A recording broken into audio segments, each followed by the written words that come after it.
Sahana Bhavatu Sahano Bhunaktu Sahavirim Karavavahai Tejasvinavaditamastu Mavidvishavahai. Om Shanti Shanti.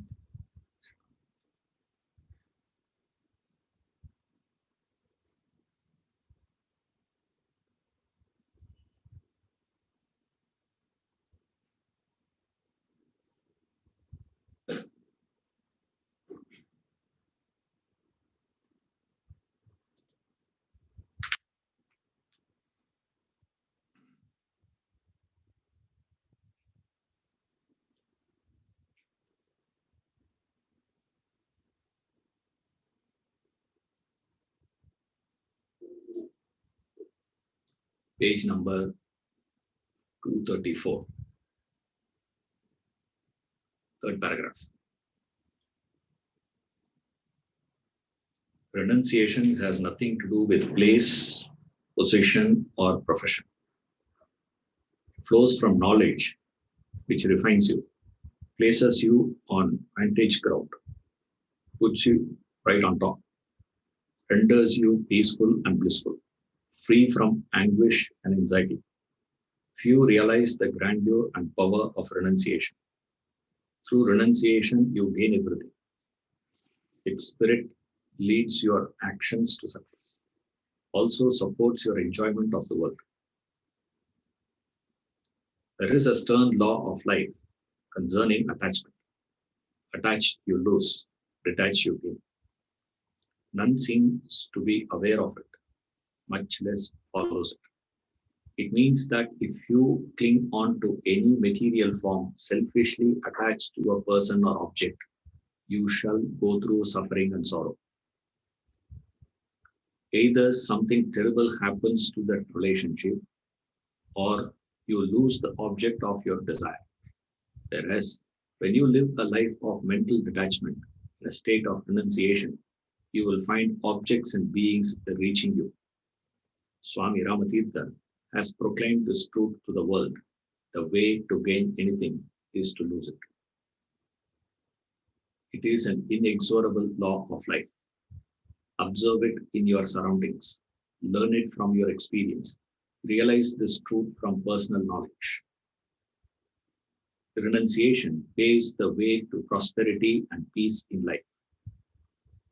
The more you renounce, the more peaceful you are, the more the world courts you. Leave the world alone, you gain it. You run after it, you lose it. The phenomenon of color illustrates this truth. Physics explains the principle underlying perception of color.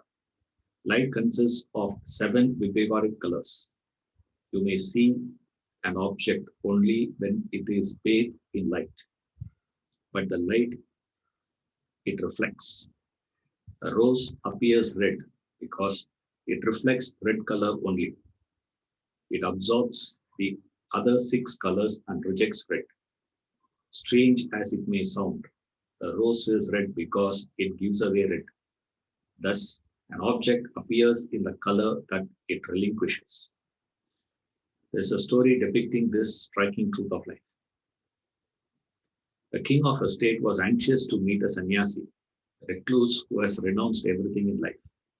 He inquired of his minister if he could find one such person. The minister took the king's wish lightly and averred that there were many around. The king waited for a while. There was no response. One day he summoned the minister and gave him a week's time to fulfill his wish. The minister then realized that the king was serious. He tried hard to find one, but his attempts were all in vain. In utter desperation, he devised a clever plan. He chose a young man to put an act of a sannyasi in return for a large sum of money. The man readily yielded to his request. He was dressed in ochre robe with other spiritual accessories to adorn his fake religiosity. He was asked to sit under a tree in a secluded place. The stage was set.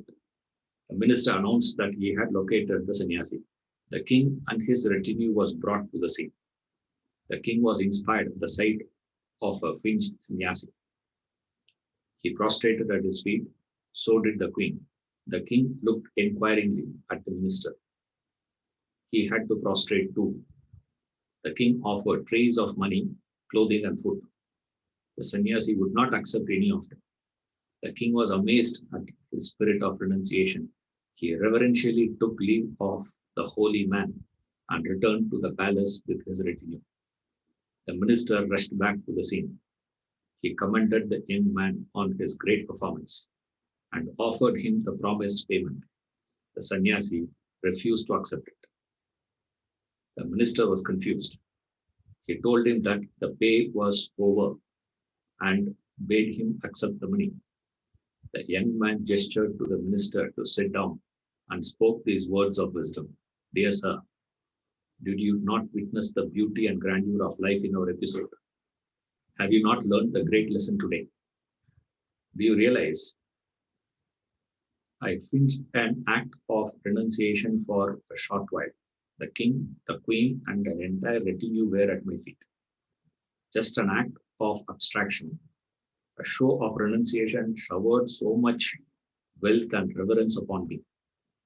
What then would be the power of true renunciation? Realize that, sir, and take back your money. This is the story. What he is giving here is trying to establish how renunciation is the way to success. Now, what we have to start thinking from what is success, first of all. Go in the reverse order. Now, how he is establishing is this way. Renunciation. Now, what is renunciation? Renunciation means knowledge. Knowledge of what? Knowledge of the self. Now, renunciation means knowledge of the self. That knowledge of the self will give you what? Will give you success, is what he says. Now, that is not what we all understand as success. And nobody will give you this strange definition for success. How to be successful? No one will say, gain the knowledge of the self, you will become successful. It looks, so ridiculous, because our concept of success is, I have a desire, I want something from the world. If I get it, success. If I don't get that, failure. This is our understanding of success. Now, he gives a very, very strange explanation, a very strange thing. See, is in this, the beings and objects will court you, he says. You seeking the world and getting that is success, or the world seeking you and falling at your feet is success.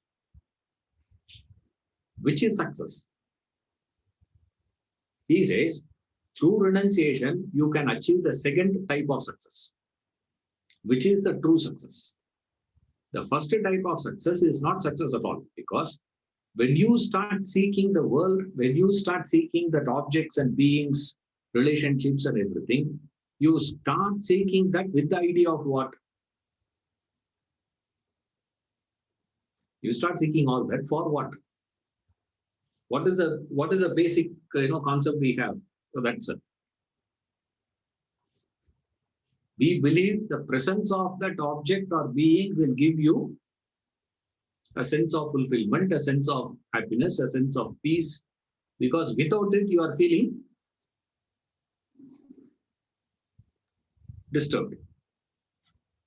In the presence of it, you feel okay. In the absence of it, you feel agitated, disturbed. So you seek that object to remove that agitation and feel normal, feel happy, feel peaceful. And that's where he comes out with that stern law. He says, life has a stern law.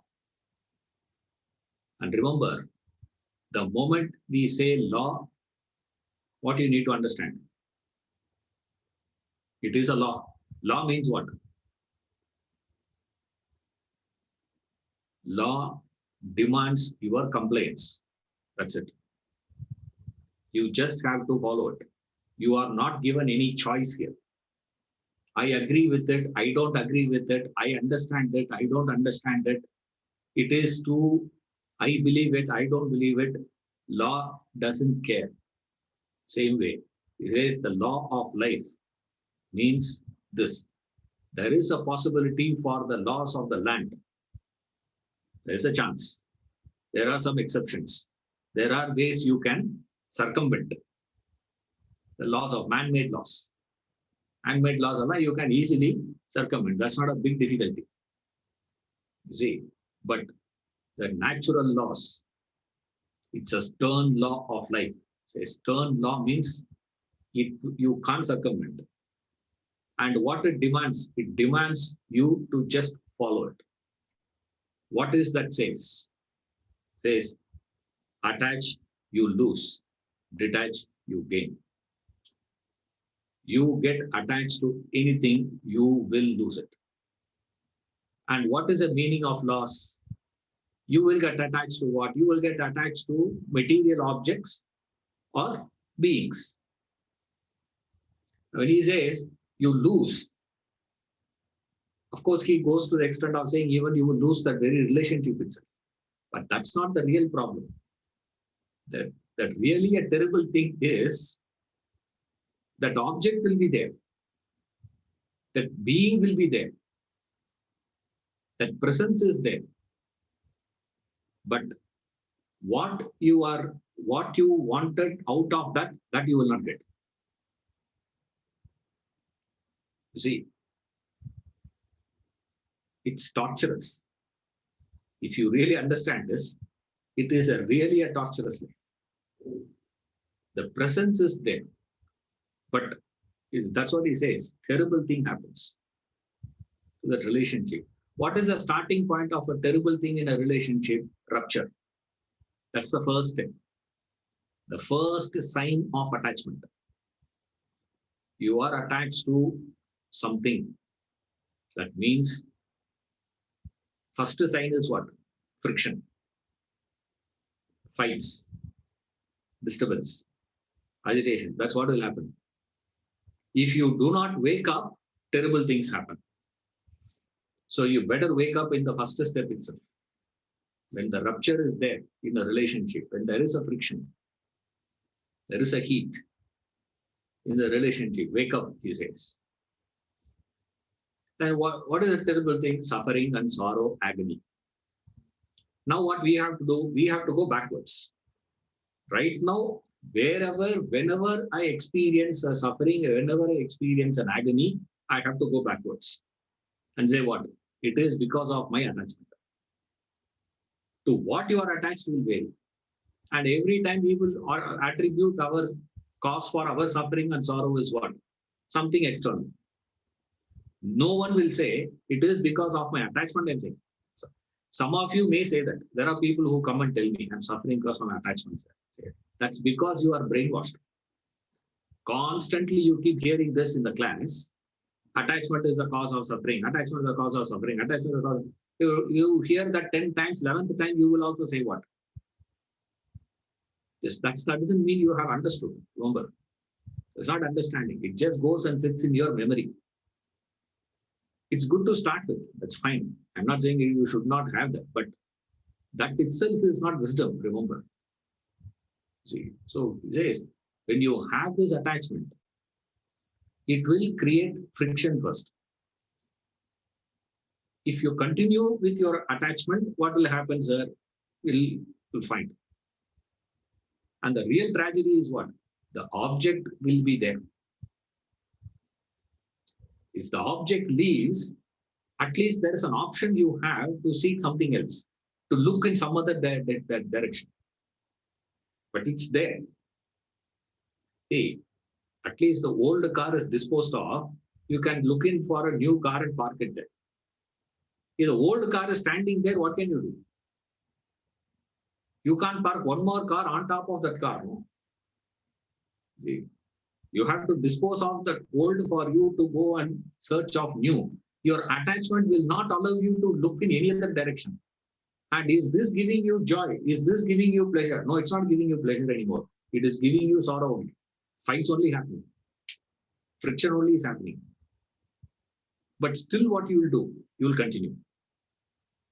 That is the real tragedy.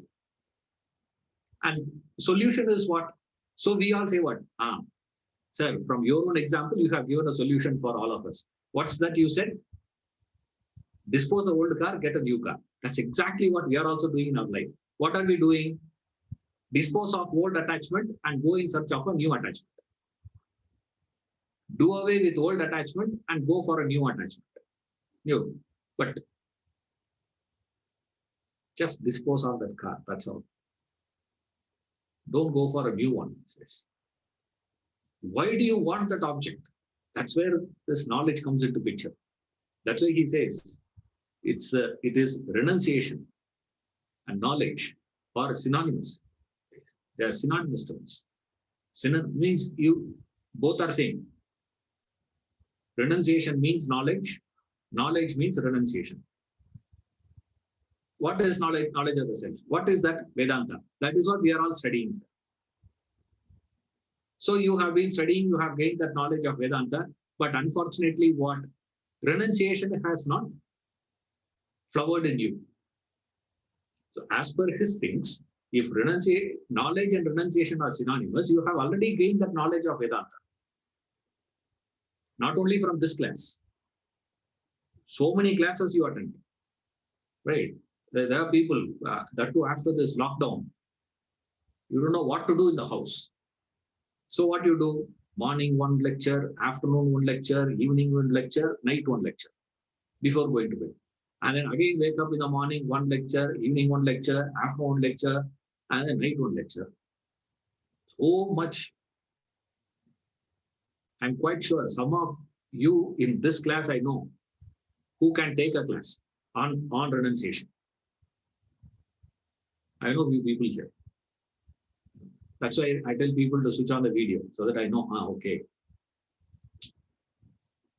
I don't want to mention names because you will start asking them to take class. Competition, I don't like. Renunciation, knowledge only. But unfortunately, sir, I have been gaining this knowledge subject, but renunciation has not blossomed. Since you say renunciation and these are synonymous terms, since we tried through knowledge, it didn't work. Therefore, let us try from the side of renunciation. So what we'll do? Let us renounce first, anticipate knowledge to flower. We believe, okay, idu work ala, adu work avuma. Let's see. Let's see if that works. It doesn't work like that. Remember, knowledge alone can bring renunciation.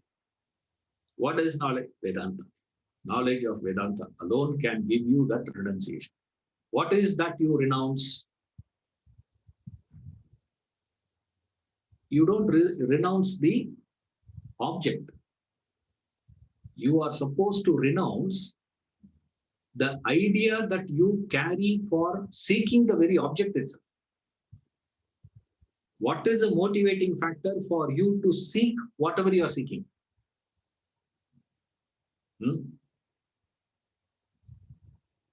That object can give me happiness. That's the basic belief. Fundamental belief is world can give me happiness. If the world can give me happiness, the world can give me sorrow as well. Therefore, all my happiness, all my sorrow comes from the world. Knowledge says the world doesn't have it. That is why you get attached. When you get attached, the root cause of attachment is what? The belief that that object can give you happiness. It is not that the world is having it and not giving it to you. You see, it's not like, people doing, charity. Give. Is there no give, man? He said, no, I don't have. You go and ask a man, loan. Some hand loan you ask him, 10,000 do you have? He said, need some money. Bhavi. I myself will not have it. In fact, I was thinking of calling you and asking you. Yeah, he will have it. But he will say what? I don't have. I myself don't have, he say. Vechittu vanjanayan, he say. It's not like that. It's not that I'm having it and refusing to give it to you. I myself don't have it. The world doesn't have happiness in it for it to give you. Similarly, the world doesn't have sorrow also to give you. And when we say the world, what you have to understand immediately? The world means my world. The world in which I am attached. The world of objects and beings to which I am attached. The world of situations to which I am attached. That portion of it doesn't have it. It's not that the world doesn't have, it doesn't have the capacity to give you pleasure or give you pain. The world is important. Then from where it comes from you, the way you relate to it. If you relate with attachment, sorrow. You relate with renunciation, joy. That's all he says. When you have that, this agony, if you experience, go backwards. Agony, anguish is all because of attachment. So you have to lose something to gain that happiness. Detach, you gain happiness. To gain that happiness, what you have to do? You have to lose the very idea of wanting to gain happiness. It will look like, no. So to gain happiness, what I have to do? I have to lose the idea of gaining happiness. Then why should I gain happiness? When I have dropped the idea of very happiness itself, why I need happiness then? That's what one, poet, beautiful one.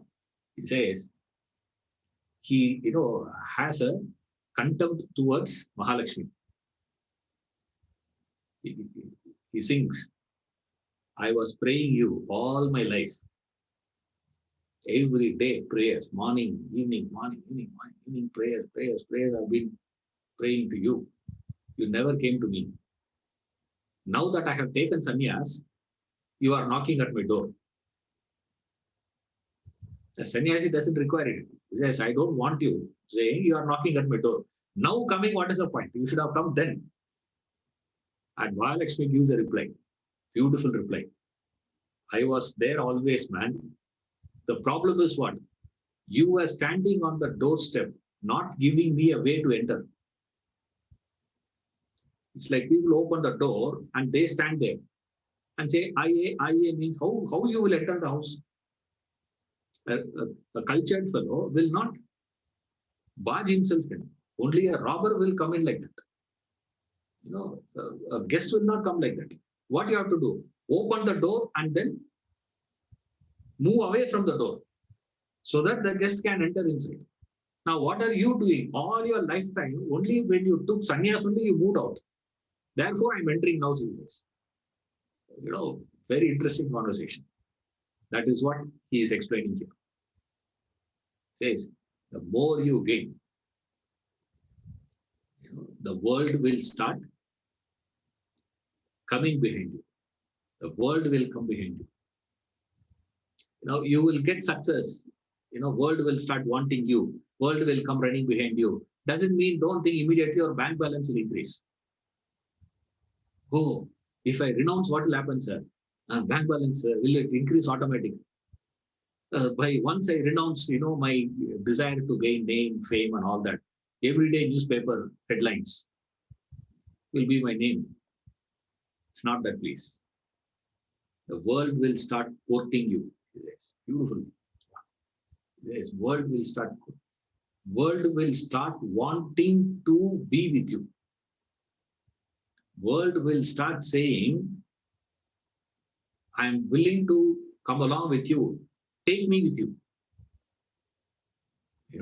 I'm willing to be with you. Kindly carry me with you. Take me along with you.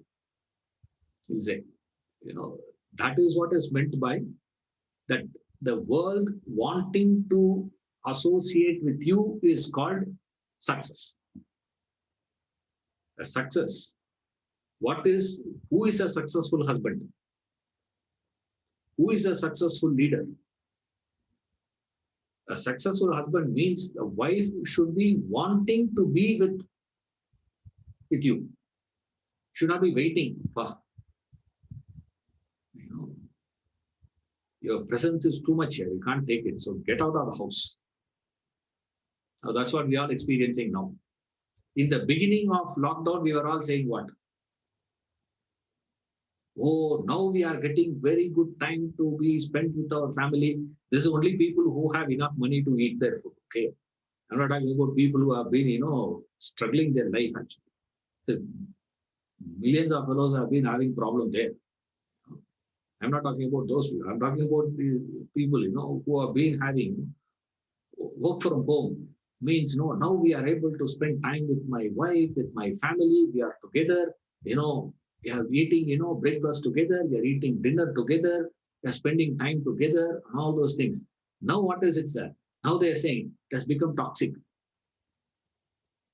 We want to detox from you. Get out. Why? Too much of closeness. Too much of togetherness. You don't want to be, you see, to be all the time. Get out. Get out. Get out. How can you keep it going? You will never feel that pressure at all. The world wanting to be with you. Now, we will also say, get out. We'll also say, yeah, we move out. We'll stay for some time and then we move out. When you move out, what are we doing? What are we thinking, sir? You feel like that, you say. What is our condition is you run behind the world. So when you are running behind the world turns it down. It says, get lost. When it says, get lost, you get lost. Right? And what is that? That is that smashana vairagya. Correct, sir. Renunciation, attachment gives pain. Correct. Vedanta is correct. And my own personal experience, that's how the people say. From my own experience, that's why we very, these are all very, very deceptive things, please. You see, you got to think a lot in every sentence that he says in this portion. Renunciation is the most important chapter. Very, very important one. Of course, every chapter is important in that case, but this is such an important one. Because if you read the chapters, number of topics are there, but the number of pages each topic takes is more. In the chapter, the human composition, if you go, number of topics itself is more there. But each topic will be covered in one page, 1.5 pages over. That too, half a page will be one big diagram there. One diagram will explain the whole thing. But here, every sentence you have to be very carefully decoding. It says you leave. Is you leave only as what? It's only a backup plan. Only to gain enough strength to come back to the world again. See, it says you can't try to fool that detachment, please. Don't try to, fool the world. That is not possible. The law is very stern. What should be driving your detachment is not a situation, should not be a pain. The pain that has caused in that relationship, will make you to detach from that relationship or from that situation. Don't take it as renunciation, please. You see, that's not renunciation. That is a defense mechanism. That's what we refer in Vedanta as smashana vairagya. Renunciation comes from you, what, sir? Knowledge. It has to be done by your choice. In this situation-driven things, you don't have a choice actually. You are forced because of the pain. That agony is so much, you can't take it. The only option is to shut down. That is not. You see. Now we'll say what? Sir, not correct, sir, but you know, something in the world is necessary. Some aspects, you gather, you gain, you feel the necessity of some aspect of the world. Some aspects are necessary for life. Certain things are necessary, no? So first, what I have to do, I have to get these things settled down, and then I will come for Vedanta. After all these things, I'll come for Vedanta. That is what he said earlier. Renunciation is not for retirement. It's not a retirement plan. Post-retirement, I will study Vedanta. So even in this classroom, average age is what?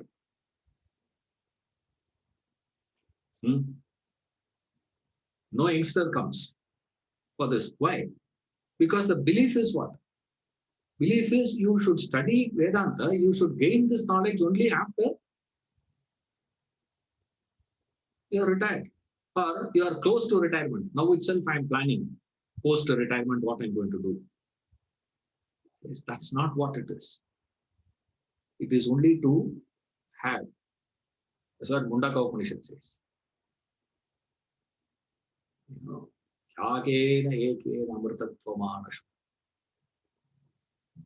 Now, few have attained that state of Amritatva. How, sir? Na prajaya, nadanena. Yes. Not by my family lineage. Not by doing this great charity, all this. No. But few people have attained it. Very interesting point is yes. Few have attained it. Few means what? It's not that one fellow has attained. If it is one fellow, you would say that is exception. You'll just dismiss it. He says few people have attained it, which means it is possible. But for which what you have to do? Renounce. How do you renounce it? Gain that knowledge. What is the knowledge you have to gain? Gain the knowledge of your attachment. The source of your attachment. What is that you are attached? And what is it that is forcing you to get attached? Renunciation is understanding. Renunciation means knowledge. Knowledge means understanding your attachment. Understanding your attachment means understanding the cause of your attachment. What is the cause of your attachment? Believing that the world has happiness in it. Now, what is understanding you should have? No, it is not having. Which means understanding that what I am seeking is not there. It's not there in the world. With this knowledge, what will happen? This understanding, this realization will develop a courage in you to look away from that object. Only then you will develop that courage to look in another direction. The moment you look in the other direction, then alone that object is fully accessible and available to you. Till then, the object is not accessible to you. Realize that from your own personal knowledge. He says, your own personal knowledge is what? You were a child once. You had a great attachment to the toy world. Did you have a full access to the toy? To the toy world? No. It is subject to conditions by the mood of the mother. If the mother is in good mood, she will give you access. If she is not in good mood finished. If she had a fight with the husband, finished. Then you have to cry for that. You have to suffer for this. Do you have an access? When do you gain that actual access to the entire toy world? only when you have become an adult. When you have become an adult, is there anything interesting in the toy world? There's nothing interesting in the toy world. But only then the toy world is available to you, isn't it? Accessible to you. Till then, your accessibility is not in your control. Somebody else is controlling the whole thing. Now, when you get attached to an object, what is happening, sir? You are giving the control to the third party. Someone. They have to control it. Knowledge. By that knowledge, you gain this, he says. Knowledge explains to you the natural laws of life, explains to you these things. How, look into the color, the phenomenon of color, he says. An object is appearing red. Why? Because it absorbs all other colors from the light and rejects red color. It gains the color red. Very interesting one. Ram Tirtha's fascinating connection. From where to where he connects. There's an amazing, brilliance of this. Irrefutable logic. Okay. You go through this phenomenon of what's rejection. You have to reject. You should have the courage to say no to red color. When will you get that courage? How do you get the courage to say no it? You can say that only if you understand what you are seeking is not there. Then you will say no to it. Then saying no is not such a great courageous thing. Automatically you will say what? No. But we still believe what? Few things are necessary. Few things are there, sir, are important. Few things we have to keep. You can't reject totally. Outright, you can't reject everything in the world. To something you should get attached. No. See, at least there should be attachment within the family members, right? This is how your ego dupes you. This is how your ignorance, that egoistic thinking, dupes you completely. We'll say what? Knowledge. Knowledge wise, are correct. Whatever you are saying is correct. Whatever Vedanta says is correct, Ishwaran. But the method is not there in you. The technique you are not giving. Therefore, what are we going to do? We will attend your class for knowledge. We will go out and search for a methodology. So, and you think, beautiful. There are people who come and speak to me. It's amazing to hear people, what all they say. So we learn the principles from you and the techniques from them. See, I'm not giving the name of people they say.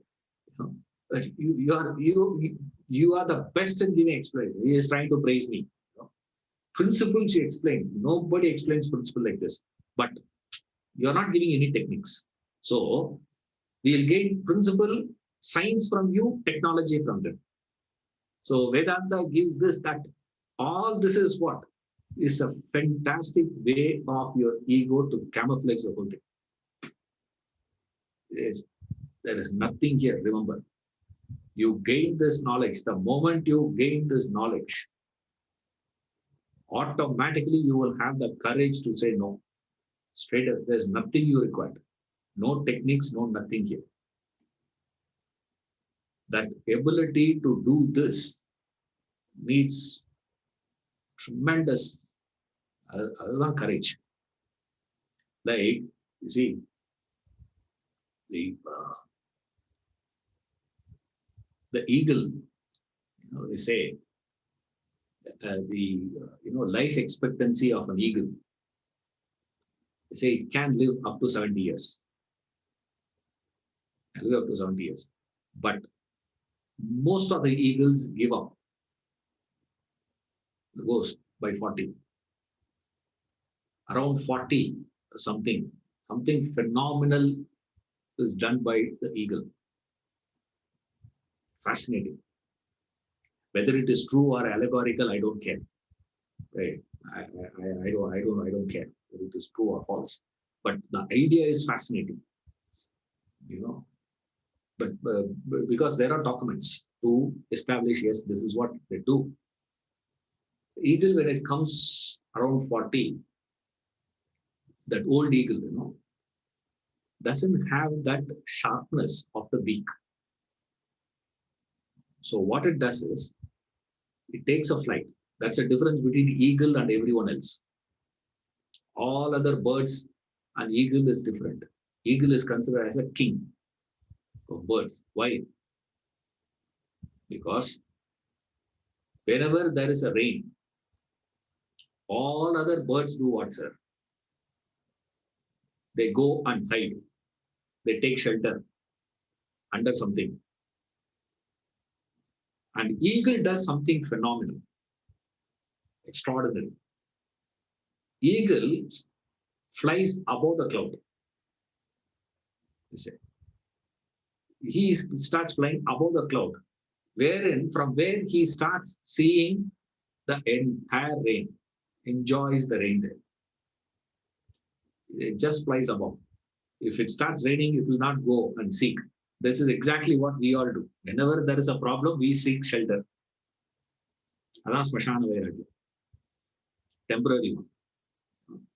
You go and seek shelter under God. You can go and seek shelter under knowledge. That's what we all seek. No, when do you start seeking knowledge? Only when there is agony, when there is pain, when there is suffering, you say that I wanted to gain this knowledge now. Will this knowledge help me? Or will this spiritual help me? Will this God help me? So God is supposed to be providing these things to you. Now, that is not what eagle does. Eagle flies above. That's why he is king of birds. This eagle, what they do is, they go to the mountain top of a mountain, and it picks, very interesting, it picks a hard rock. It picks a hard rock and start hitting against the rock. And it breaks the beak. And in 2 weeks' time, the beak starts growing again. So interesting to see. Starts growing again. Like as though, you cut your nails, it grows, like that. It grows again. And after that, it does one more thing also. It starts plucking out one by one the old feathers. It has become weak and heavy. So it just plucks one by one and drops those feathers. Now with the new beak and a fresh feathers, plus with the tremendous experience of hunting, it takes the younger eagles to a task. That's why they always say in English, that old eagle is dangerous. Older eagles are, why? Because it has that power. It gains that strength. How does it gain that strength? From where it got? It got from the very courageous effort of going back and breaking that hold. The courage to break the hold, to get out of that old one, to which you have to go and strike against a hard rock. The hard rock of what? Which is a hard rock here? Not your experience, please. Don't start thinking from your experience. Don't get duped. He says, learn it from your experience. This is what people say. I learned from my experience. You can never learn anything from experience. Remember this. No learning ever happens from experience. All learning happens from the way you have reflected upon that experience. So anyways, it is only your reflection that gets you knowledge, understanding, wisdom. You will never become wise because of your experience. Experience will not make you wise. If experience can make you wise by now, at least 70% of the world population should have become Buddhas. All Buddha, Mahavira, Krishna, Rama, and all should be there. You see, we don't get like that. Why? Experience everybody gets now. If experience is possible for everyone, then why we are not? Because we are not reflecting on it. So for you to reflect, you need a hard surface. Your experiences are not hard enough. Then what is hard enough, sir? That's the scriptures. That is the scriptural knowledge. Hit against it. Work with reference to, work along with the knowledge of Vedanta, scriptural knowledge. Otherwise you will not get it. So don't try to hit against the soft things. That's what they choose. Very interesting. How they have documented is so beautiful. You see, it goes and picks actually the rock, which is, and then it starts picking its own feathers. Just picks one by one. In a matter of 2 months, it is totally new. Completely. Even the snake does that. It sheds its own skin and goes away. Simply just drops and goes. That's why you worship them. Those things are all worship. Why is that? Because of this. By you going into this, how you get it? And our ideas is what? We will not leave. Come what may, we will not leave our old feathers, old ways of life, because we believe in it. We are stuck with it. It's like the story they give about that young monk who went to Himalayas to do meditation. He went to Himalayas, he was meditating all that. Whenever he sits for meditation, this monkeys are coming and disturbing him. This monkey comes and disturbs. So he went to the senior monk and asked him, how do you handle this? What am I to do? He said, nothing. All that you have to do is take your kamandalu, fix it in the tree hole, and drop few roasted peanuts. Drop it inside. The monkey will come. And then what? It will put its hand inside.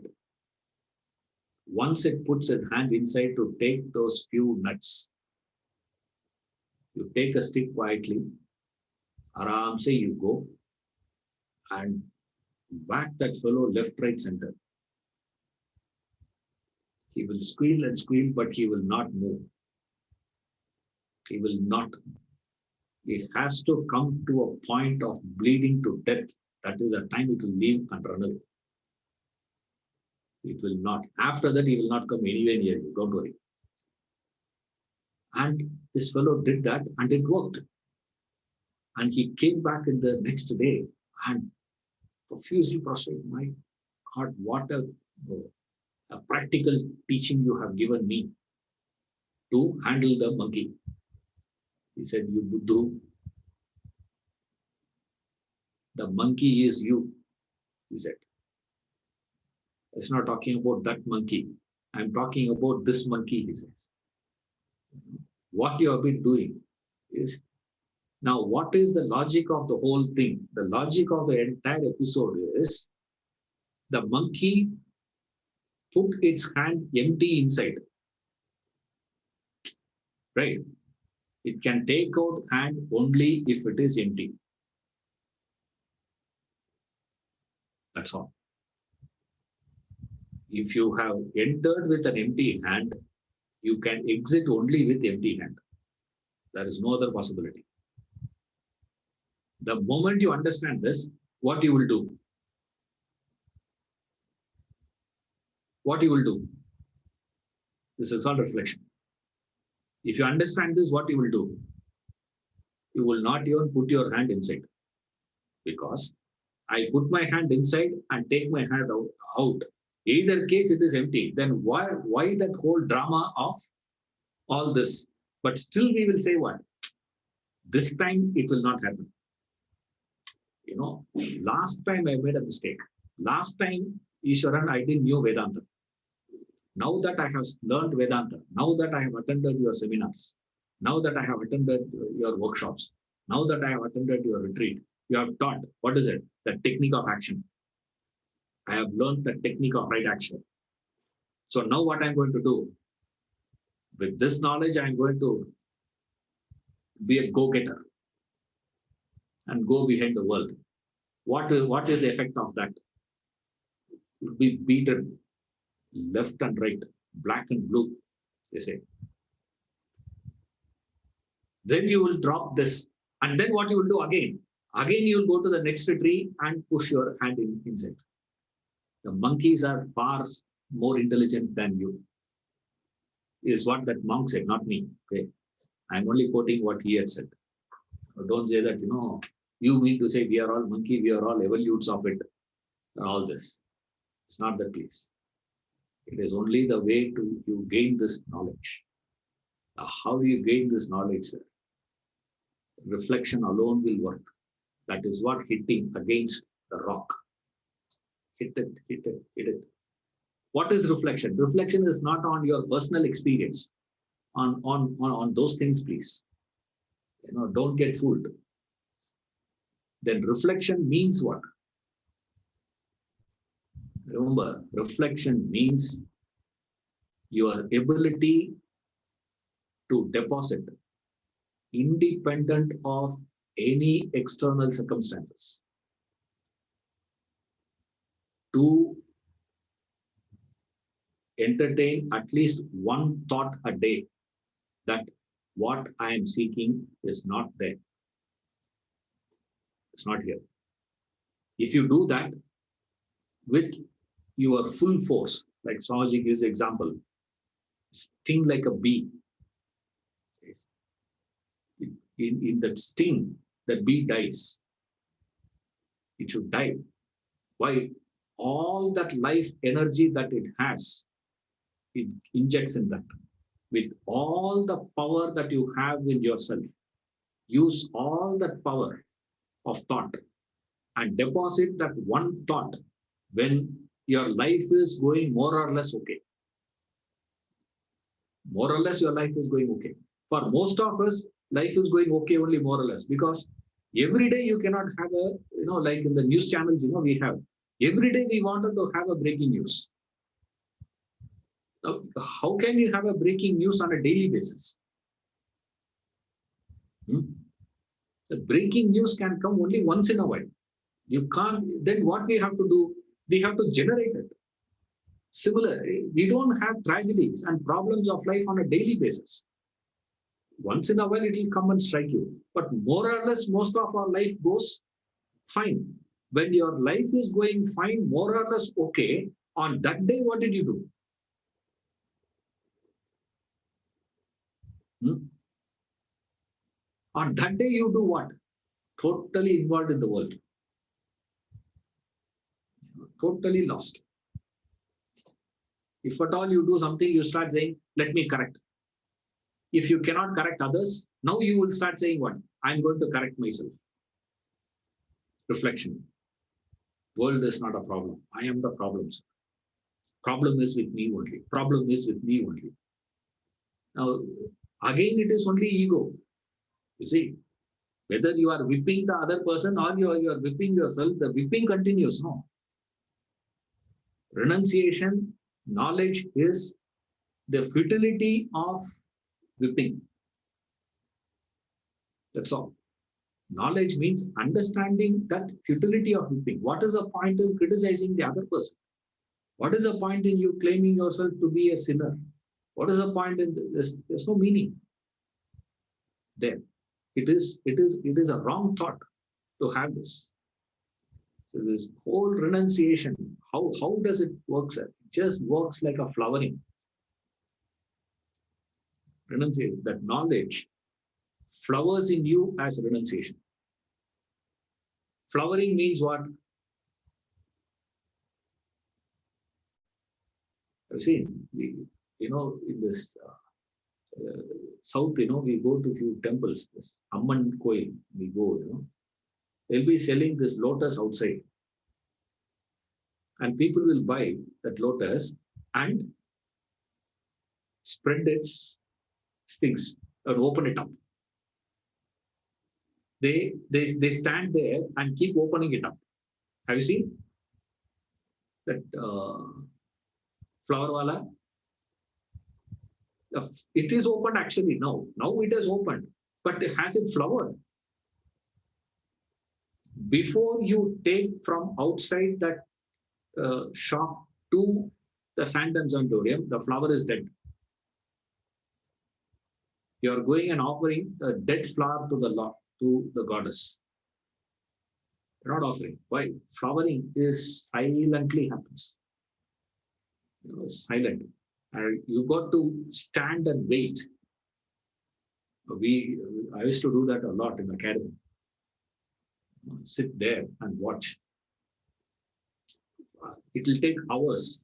You will never know. But of course, you need to know the day. We know, okay, there's a good chance tomorrow morning it will flower.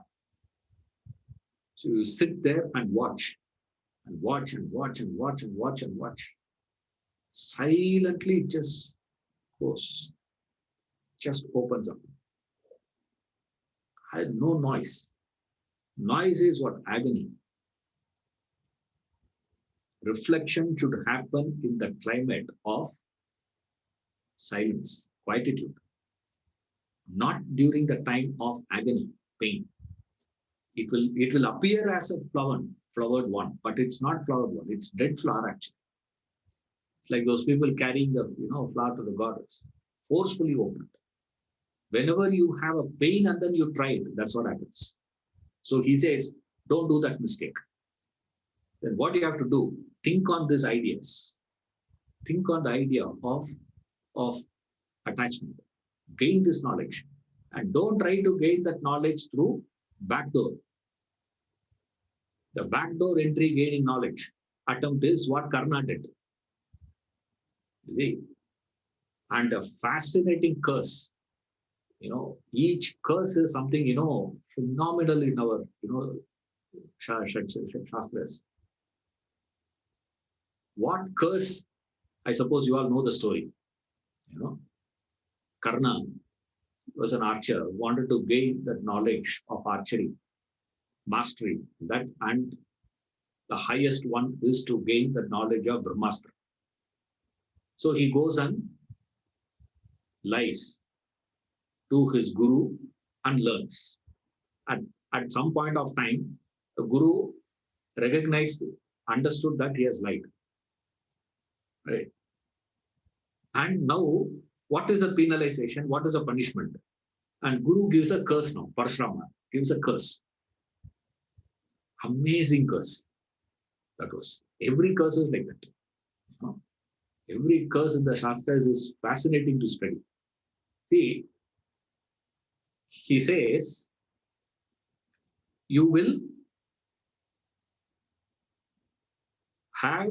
remember all that mantras, all those things, all your lifetime. But at the crucial moment when you have to use it, you will not remember. Adan curse. Amazing curse. I feel the entire world is cursed like Karna only. All of us have knowledge. When, sir, we all remember when I have no attachment. Attachment is problem. What I'm seeking there is not there. This is that. All that you will remember. That's why we can give lectures. Very easy. Memory only. No, it's not a problem at all to give a lecture. You just have to have a good memory. If you have to become a speaker, all that you require is good memory. If you have, you can become a speaker. If your memories are not working properly, means you can't be a speaker. Full stop. That's all. memory. You see, now he says, Karna curse is what? A crucial moment when he needs it the most. That is the time you will forget it.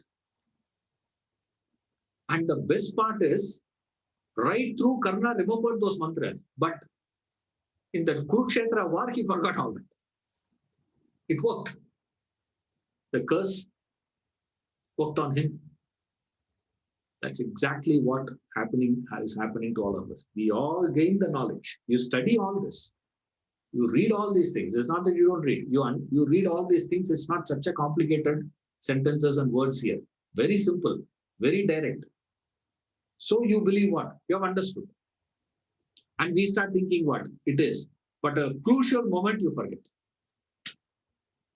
And then we start blaming the world. So what you have to do, sir, find the hardest surface and start banging against. You feel like just leave it, man. The point will come where just leave it. Better to die than to live like this. Agony is so much. That is not the time to do all these things, please. It's you're striving, thinking, reflection should be what? Reflection means your ability to deposit, your effort of depositing that one thought with all the force that you have. If you can do that with one thought is enough. One day, one thought, sufficient. You don't need anything more than that. Like a bee, you just think once, that's enough. One thought a day. If you can do, when things are all going more or less fine in your life, then you can. You have 5 days more, or 1 week more actually. Okay. Tuesday, next classes. Tuesday. And Tuesday, you tell me, what did you do for these 5 days? I guarantee that you would have forgotten this itself. Adan curse of karma. What is the curse of karma, sir? Okay. Next week, when we start the class, you would remember. Yeah, he told no that we should remember. And some of you also will send me reminder. I know. Some of them, send reminders to me. Sir, this is what you said in the last class. I say, okay. But most of the time, I won't even remember why I said what I said also. So I say, okay, let's start afresh again. Then we will read the whole thing again and start reading. Okay, now today, whatever comes, comes. It's so interesting. You see, that, you will forget it. If you can do the next 5 days, 5 thoughts every day, it's something phenomenal. If you can do that, 1 thought a day, every day from today till your last day, you have achieved. That's called knowledge. Don't think knowledge means this. When you have that knowledge, renunciation is automatic. When renunciation, the world will start courting you. The world courting you is called a success. You courting the world and getting it is violence. It's not success. It's called violence. It's like you forcefully opening the petals of the flower and believing it to have flowered. Before you can see it is dead. The very act kills it. So the way to success, he said, is renunciation. And since it has been so heavy idea, he just gives a relaxation in between with the story. See, wherever in the book, if you see a story or an episode, look at the huge one. 1.5 page almost like just a story. In a book of, like this, he wouldn't waste 1.5 pages for this purpose. But he deliberately puts it across. Why? Because it's so heavy, the idea is, try to digest it. Try to, develop it. So work on this, in fact. Renunciation paves the way to prosperity and peace in life. This is how it works is like this, right? See you in the next class. Hari Om.